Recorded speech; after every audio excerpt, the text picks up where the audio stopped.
So just a few more points about hand fighting. Don't forget to use your head as a tool, both offensively and defensively, guys.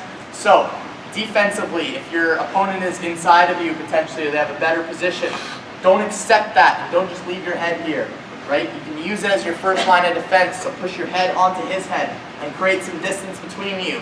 And from here, now I can fight and battle back, okay? But don't just settle for that position.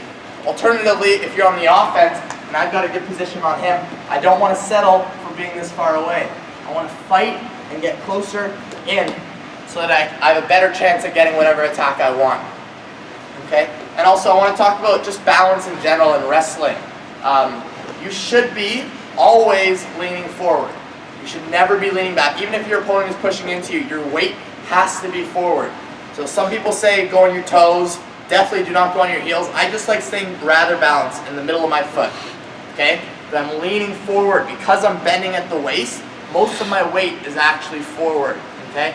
And I'm going to put all of that weight and all of that pressure into my opponent. I'm going to start grabbing and I'm going to start pushing. Okay? Even when I'm stepping back, my weight is still forward. A lot of you guys, when you get in a tough position, you start leaning back. You start trying to pull them this way. That's the worst thing you can do. You're pulling them into you and you're going to get thrown to the ground real quick. Okay? Make sure that you're always lean forward, arms out.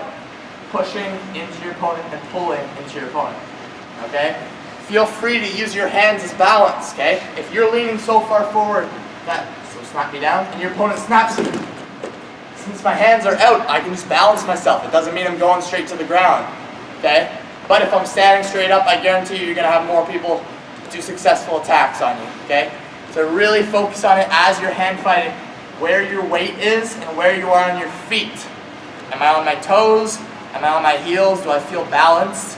Forwards and backwards. Just things to think about.